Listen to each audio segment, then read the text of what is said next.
এই প্রচণ্ড গরমে শরীর আর মন দুটোকে হাইড্রেট আর রিফ্রেশিং করার জন্য বানিয়েছিলাম আম পোড়া শরবত। প্রথমে আম পোড়া শরবত বানানোর জন্য তিনটে আম নিয়ে নিয়েছি। আমগুলোকে ভালো করে পুড়িয়ে নিয়েছি।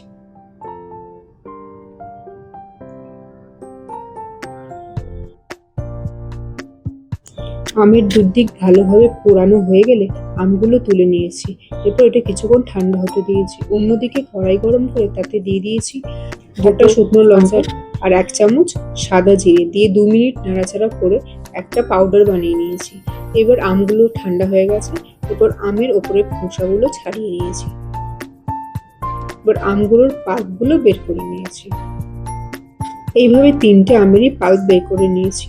এরপর দিয়ে দিচ্ছি কয়েকটা পুদিনা পাতা, 1/2 চামচ বিট নুন, 1/2 চামচ ভেজে রাখা মশলাটা, 1/2 চামচ লবণ আর 5 চামচ চিনি দিয়ে এর একটা পেস্ট বানিয়ে নিয়েছি।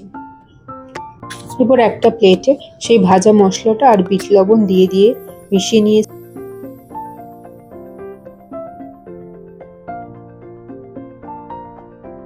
এরপর একটা গ্লাসে 3টে বরফের কুচি নিয়ে দিয়ে দিয়েছি সেই পেস্ট করে রাখা আম পোড়া।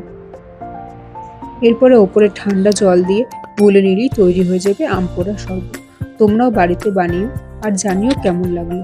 এই গরমে শরীর ঠান্ডা রাখার জন্য এরকম শরবত তোমরাও বাড়িতে বানাতে পারো। যদি ভালো লাগে তাহলে একটা লাইক করে দিও। আরও অন্যান্য রেসিপির জন্য আমার চ্যানেলটা সাবস্ক্রাইব করে দিও। সবাই ভালো থেকো। দেখা হবে পরের অন্য একটা ভিডিওতে।